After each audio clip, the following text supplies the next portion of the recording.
నాలుగు ఇచ్చాను కదా, ఇద్దరు పిల్లలకి. ఇద్దరు పిల్లలకి ఇంతవరకు మనం యోగాన్ని బోధించడానికి మొట్టమొదటి గురుస్వరూపంగా ఆది గురువుగా ఒక రూపం అవసరం అవుతుంది.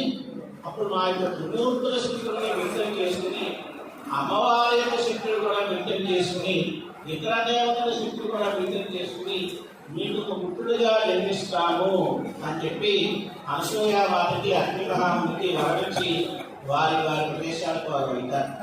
ఆ తరువాత ఒక శుభముహూర్తంలో ఈ యొక్క అగ్నిమహాముని అనసూయామాత విశేషమైన తపస్సు చేసుకునే సందర్భంలో త్రిమూర్తులు కూడా వారి యొక్క శక్తులను వ్యక్తం చేసుకుని, అమ్మవారి యొక్క శక్తులు కూడా వ్యక్తం చేసుకుని, ఇతర దేవతల శక్తులు కూడా వ్యక్తం చేసుకుని వారంతట వారుగా స్వయంగా అనసూయామాత గర్భంలో ఒక పిల్లవాడి రూపంలో వెలిశారు.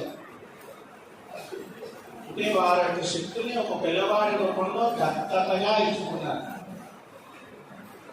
అలా వచ్చిన రూపం కాబట్టి ఆయన దత్తుడు అయ్యారంటే ఆయన వచ్చే ఇంకా ఏ పేరు లేదా దూరం పెట్టడానికి వచ్చిన దూరంగా కూర్చోబెట్టి కాబట్టి దూరం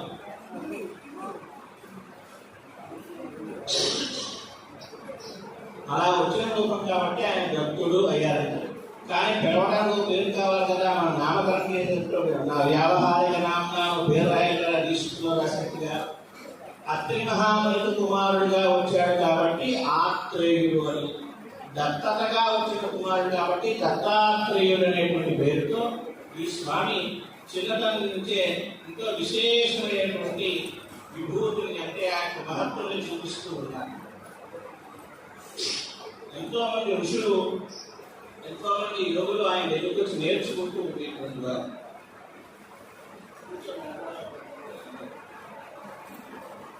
అలా వచ్చి నేర్చుకుంటూ ఉన్న ఋషులందరినీ కూడా ఒక సమయంలో పరీక్షించదలిచి వారందరూ చూస్తూ ఉండగా ఒక సరస్సు నీటి అడుగు భాగంలోకి ఆ సరస్సు నీటి లోపలికి మునిగిపోయి ఆ నీటి అడుగు భాగంలోనే 100 సంవత్సరాల పాటు తపస్సు చేసుకుంటూ ఉండిపోయారు దత్తాత్రేయ స్వామి. అప్పుడు ఆ బయట ఉన్నటువంటి ఋషుల్లో చాలా మంది స్వామి ఇంకా వస్తారు ఎదురు చూసి 100 సంవత్సరాల తర్వాత కూడా స్వామి రాకపోయేటప్పటికీ స్వామి ఇంకా రారు, స్వామి అవతారం అయిపోయింది, స్వామి ఇంకా మనకి కనపడరు అని చెప్పి వెనక్కి వెళ్ళిపోయారు. కానీ ఇంకా కొంతమంది స్వామి వస్తారు ఎదురు చూస్తూ ఉన్నారు స్వామి వారి మీద భక్తిలో. అలా ఉన్నటువంటి ఋషుల్ని కూడా నిజంగా వీళ్ళలో ఎంతమంది నా మీద నిజమైన భక్తి శ్రద్ధతో ఎదురు చూస్తూ ఉన్నారు, లేక ఏదైనా ఏం తమాషా జరుగుతుందో చూద్దామని చెప్పి చూస్తూ ఉన్నారా అని పరీక్షించడానికి యొక్క దత్తాత్రేయ స్వామి వారు ఆ నీటి అడుగు భాగం నుంచి బయటకు వస్తూనే ఒక విచిత్రమైనటువంటి మాయా స్వరూపాన్ని స్వీకరించారు.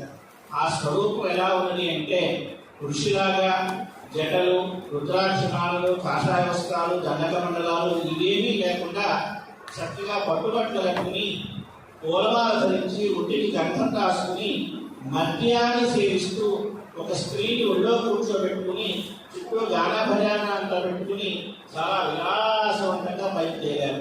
ఎప్పుడైతే అలా పైకి వచ్చాడో ఈ బయట ఉన్నటువంటి ఋషుల్లో చాలా మంది స్వామి యొక్క బాహ్య రూపాన్ని దృష్టిలో పెట్టుకుని అయ్యయ్యో ఈయనేదో దత్తాత్రేయ స్వామి త్రిమూర్తుల అవతారము, ఈ దగ్గర మనం నేర్చుకున్నాం యోగీశ్వరుడు, ఆదిగురువు, జగద్గురు అని ఈ చుట్టూ మనం తిరుగుతున్నాం, ఈయనేమో వేద నిషిద్ధమైనటువంటి మద్యాన్ని సేవిస్తూ ఉన్నాడు, స్త్రీని ఒళ్ళో కూర్చోబెట్టుకుని అలంకారాలు ఆడంబరాలు అన్నీ పెట్టుకుని ఈ చుట్టూ గానా భజానా అంతా పెట్టుకుని ఉన్నాడు, చూడకపోతే దగ్గర భోగం తప్పితే యోగం ఏమీ లేదు అని చెప్పి స్వామి యొక్క బాహ్య రూపాన్ని దృష్టిలో పెట్టుకుని వెనక్కి వెళ్ళిపోయారు.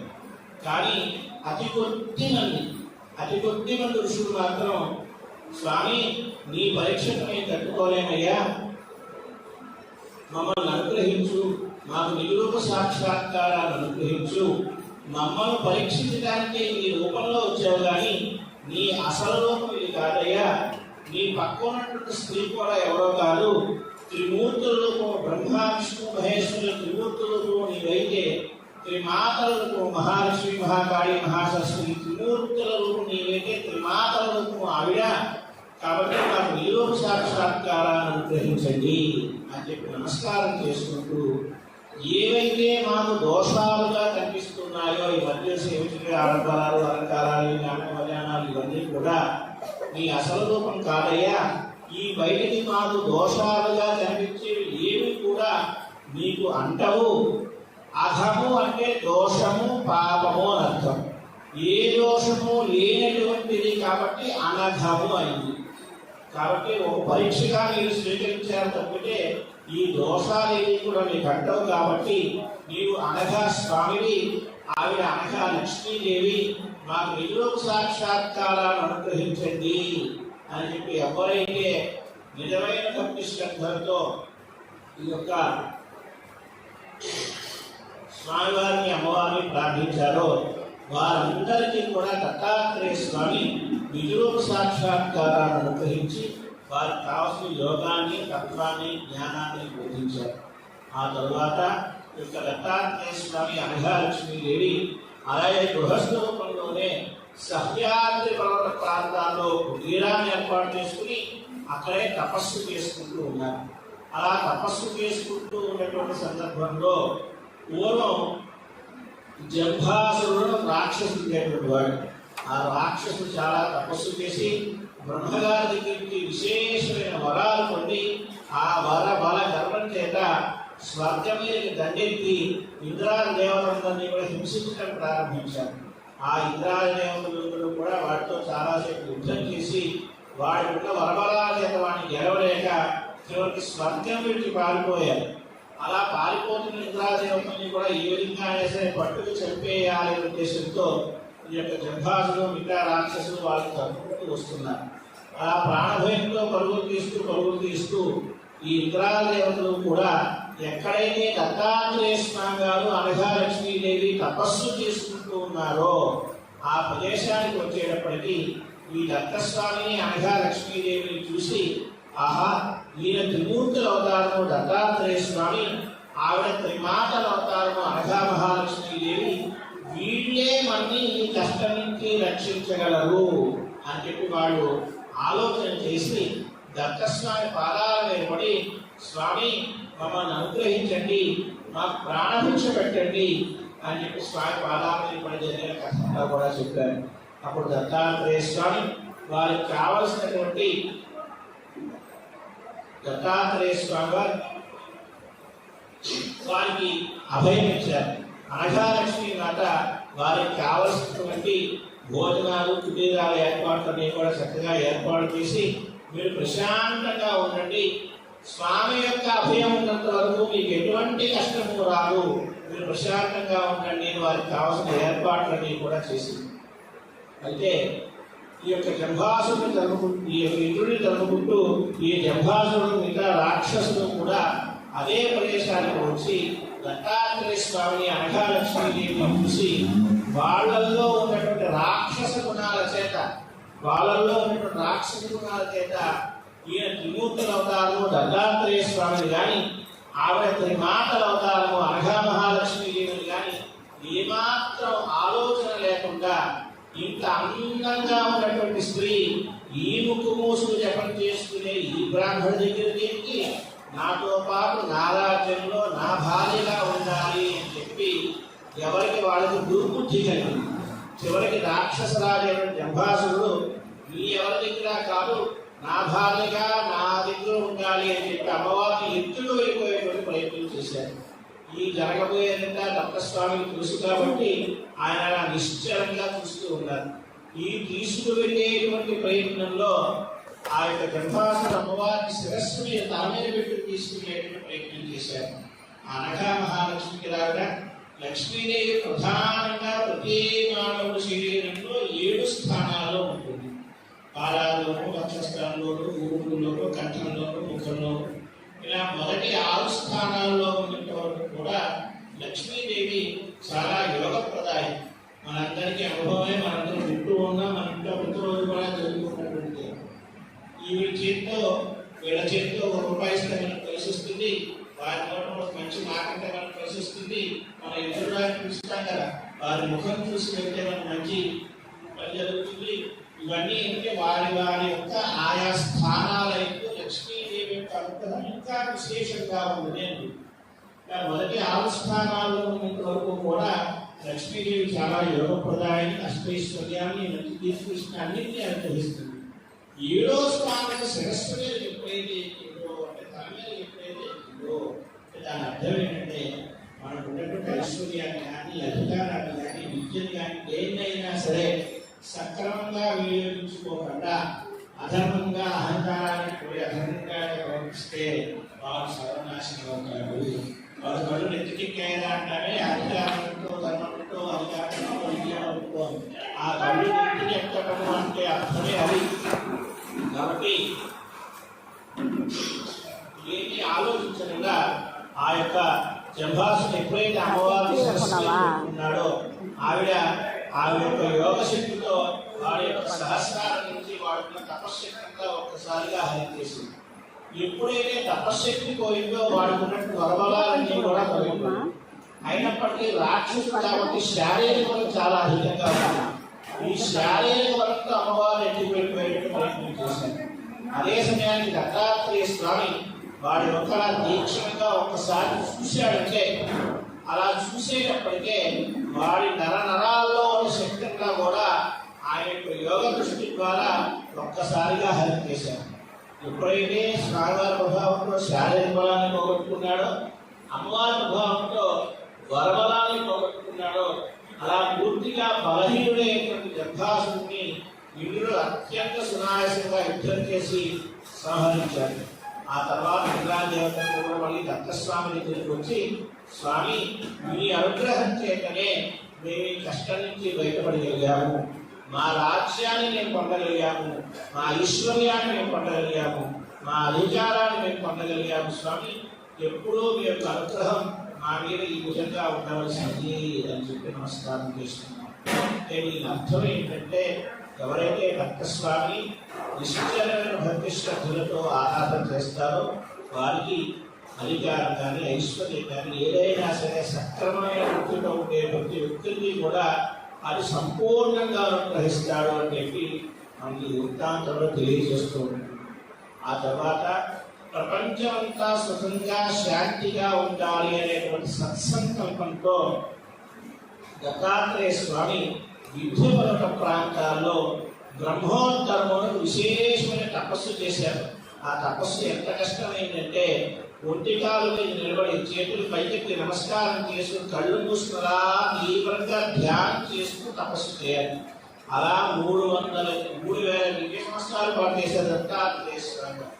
అంత కష్టమైన తపస్సు ఎందుకోసం చేశారు అంటే ప్రపంచమంతా సుఖంగా శాంతిగా ఉండాలి అనే సంస్కృతంతో మహానుభావులు స్వామీజీ లాంటి వాళ్ళు, ఇతర మహానుభావులు, పీఠాధిపతులు ఏదైనా విశేష యజ్ఞయాగాది కార్యక్రమాలు చేస్తున్నారు అంటే వారికి ఏదో ప్రత్యేకమైన కామ్యం ఉంది కాదు. ప్రపంచమంతా సుఖంగా శాంతిగా ఉండాలి, లోకా సమస్తా సుఖంగా భవంతు, సర్వే జనా సుఖంగా భవంతు అనేటువంటి సత్సంకల్పంతోనే రేపు ఇంటి ఉదయం కురుక్షేత్రంలో ఎక్కడైతే భగవద్గీత ఉపదేశించబడినదో అదే ప్రదేశంలో పూజ్య స్వామీజీ వారు భక్తులందరికీ కంఠోపాఠంగా భగవద్గీత పారాయణ చేస్తున్న సుమారుగా 8,000 మంది దాకా అవుతారు. సుమారు ఎస్టిమేషన్ ఎక్కువ ఉంటుందేమో కూడా. మొన్న గీతా జయంతిలో కూడా అలాగే చేయించారు. అంతకుముందు విశేషంగా పారాయణ చేయించారు. ఎన్నో లక్షల మంది చేత ఈ అనకాష్టమి వ్రతాన్ని చేయించారు. ఎన్నో వందల కోట్ల సార్లు హనుమాన్ చాలీసా పారాయణ చేయించారు. స్వామి గారు వేణుగోపాల్ గారు చెప్పినట్టుగా ఆ దివ్యనాథ చికిత్స కూడా అందరికీ మంచిదవ్వాలనేటువంటి సంకల్పంతోనే ఏర్పాటు చేస్తూ ఉన్నారు స్వామి గారు. అలాంటి విశేషమైనటువంటి దానిన్నింటికీ కూడా మూలం ఆదిగురువైనటువంటి దత్తాత్రేయ స్వామి వారు. ఆయన అలా తపస్సు చేస్తూ ఉన్నటువంటి సందర్భంలో పూర్వం మాహిష్మతి నగరంలో ఒక రాజ్యం ఉండేది. ఆ రాజ్యానికి కార్తవీర్యార్జునుడైనటువంటి రాజు ఉండేటువంటి ఆ రాజు చాలా మంచివాడు, ప్రజలందరినీ కూడా చక్కగా పాలించేటువంటి వాడు, మంచి విద్యాబుద్ధులని కూడా ఉన్నటువంటి వాడు. అయినప్పటికీ కూడా పుట్టుకలోనే బలహీనమైన చేతులతో పుట్టాడు. మన భాషలో చెప్పుకోవాలంటే పోలియో చేతులతో పుట్టేవాడు. కానీ మహారాజు ఏం చేయాలన్నా కూడా చేతులు బలమైన చేతులు కావాలి. అప్పుడు అతని రాజ్యంలో ఉన్నటువంటి బ్రాహ్మణుల్ని, పండితుల్ని అందరినీ కూడా సమావేశపడతా కార్తవీర్యార్జునుడు, స్వామి నేను ఎంతటి మంచి వాడిని మహారాజు నేను కూడా బలమైనటువంటి చేతులు లేకపోతే నేను చేయలేదు, ఏమీ లేదు. కాబట్టి బలమైనటువంటి చేతులు పొందడానికి ఏదైనా మార్గం, ఏదైనా వైద్యమో వర్గమో పూజో అసలు ఏదైనా ఉంటే తెలియచేయండి. అసలు నాకు బలహీనతలు నాకే ఎందుకు వచ్చాయో కూడా తెలియచేయండి అని చెప్పి ఆ పండితులందరినీ కూడా అడిగారు. అప్పుడు వాళ్ళందరూ కూడా ఆలోచించి, రాజా పురా జన్మకృతం పాపం వ్యాధిరూపేణ బాధ్యతే అనేటువంటి శాస్త్రం తెలియజేస్తోంది. నీవు గత జన్మలో చేసినటువంటి పాపం చేత ఈ జన్మలో ఇటువంటి వ్యాధిలో నీవు పుట్టావు. నీవు కనుక దత్తాత్రేయ స్వామి ఆరాధన కనుక చేస్తే ఆయన ఎన్ని జన్మల క్రితం పాపాన్ని అయినా కూడా క్షణంలో భస్మీపట్నం చేసి నీకు చక్కటి ఆరోగ్యాన్ని అనుగ్రహించగలరు అని చెబుతూ ఆయన పూర్వ ఋషులు ఏ విధంగా పరీక్షించారు, ఇంద్రుడిని ఏ విధంగా అనుగ్రహించారు, జంభాసుని ఏ విధంగా సంహరించారు, ఇదంతా కూడా వివరంగా చెప్పి నిజమైన భక్తి శ్రద్ధలకి ఆయన వెంటనే అనుగ్రహిస్తారు, పూర్తి విశ్వాసంతో ఆయన్ని ఆశ్రయించమని చెప్పి ఆయన నిర్మాణం జాగ్రత్తలు అన్నీ కూడా చెప్పి పంపించారు. ఈ యొక్క కార్తవీర్యాత్మకు కూడా దత్తాత్రేయ స్వామి వెతుకుంటూ విజయపురం ప్రాంతాల దగ్గరికి వచ్చి స్వామి చూసేటప్పటికీ ఆయన కళ్ళు మూసుకు తపస్సు చేసుకుంటూ ఉన్నారు. అయినప్పటికీ కూడా యొక్క కార్తవీర్యాత్రుడు దత్తస్వామిని అనేక రకాలుగా సేవించారు. ఇంటికి ఏవో వారంట గౌరవ వారిని విశ్లేషించేవాడు, చక్కగా ఒంటికి చెమట పడితే చూసేటవాడు, గంధం రాసేవాడు, ఉన్న చేతులతోనే ఉన్న అలాగే ఉన్న ఓపికలను తీసుకొని చేసేటవాడు. అలా ఎన్నో రకాలుగా స్వామికి సేవలు చేశాడు.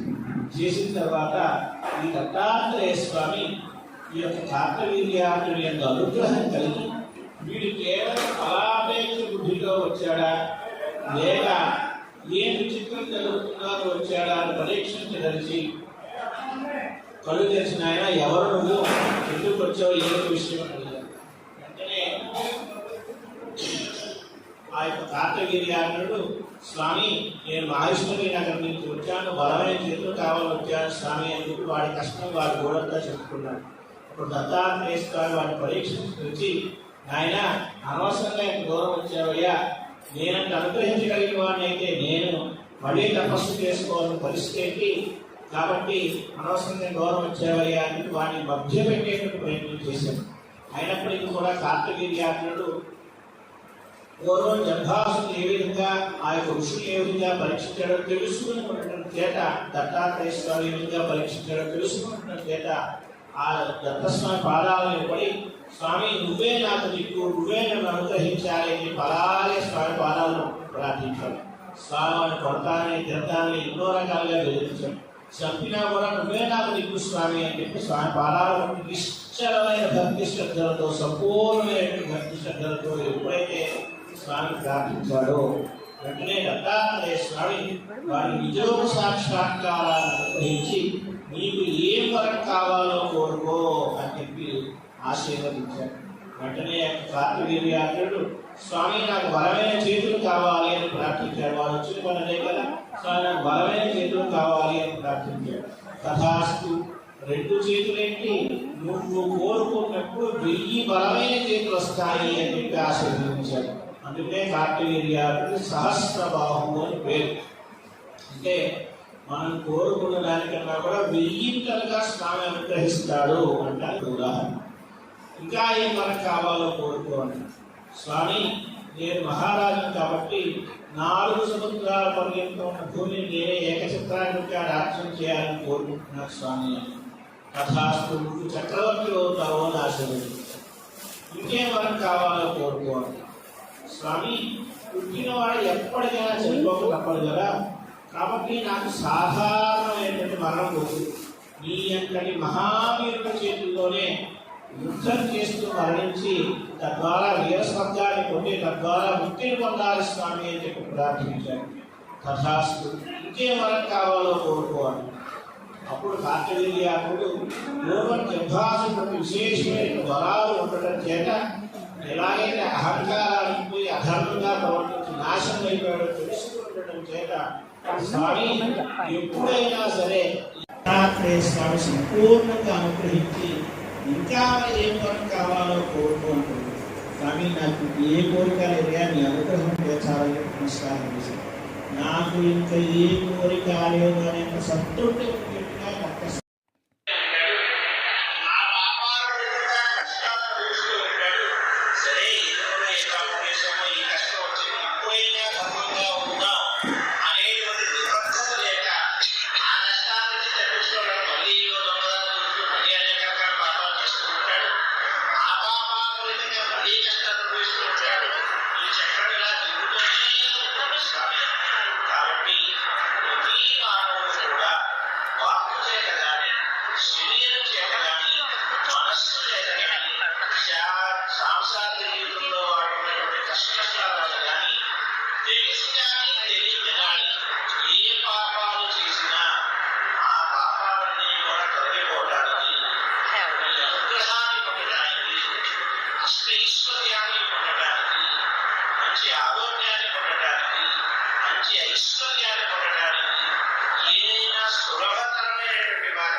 చెప్పాము ఆ పూజంతా స్వీకరించి మీరు ఆనందించి నుంచి మమ్మల్ని అనుగ్రహించండి స్వామి అని చెప్పి ఎప్పుడైతే మనం ఒక మంత్రం చెప్పి రెండు అక్షరం వేసి దేవతామూర్తిని ఆవాహన చేశామో ఆ మంత్రాన్ని ఒక్కడే ఆ దేవతామూర్తి అక్కడ కూర్చుంటుంది.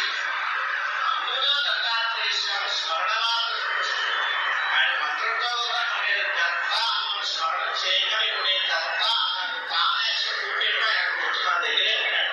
ఆయన చూసేటువంటి తపస్సు ఇంకా రాదు.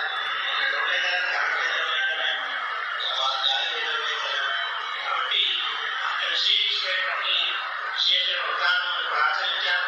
ఆ స్వామికి మనసారా నమస్కారం చేసుకుని ఇందాక ప్రసాద్ గారు చెప్పినట్టుగా కాస్త పరిపాలన మొదలుపెట్టుకునేట్టుగా వస్తే బాగుంటుంది అన్న ఉద్దేశం. కాబట్టి ఆ రకంగానే అందరూ ప్రయత్నం చేయండి. మళ్ళీ మళ్ళీ చెప్తున్నాను,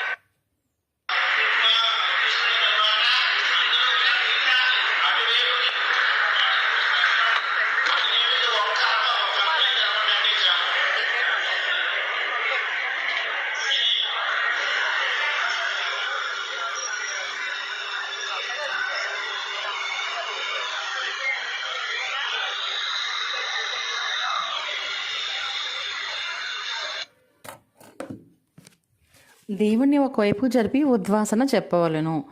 ఆ లాస్ట్లో కొంచెం అక్కడ ఇబ్బందిగా ఉండటం వల్ల ఈ మంత్రాలు సరిగ్గా వినపడలేదు. ఇది దత్తాత్రేయ స్వామి వ్రతం ప్రతినిత్యము చేసుకున్నా పర్లేదు, అనగాష్టమి రోజున ప్రతి నెల వస్తుంది, అప్పుడు చేసుకున్నా కూడా చాలా సులభమైనది, చాలా మంచిది. చేసుకున్న వారికి అన్ని శుభ ఫలితాలు జరుగుతాయని చెప్పి దత్తాత్రేయ స్వామి వారు చెప్పారని గురువుగారు చెప్పారు. అందరూ చేసుకోవాలని కోరుకుంటూ నమస్తే.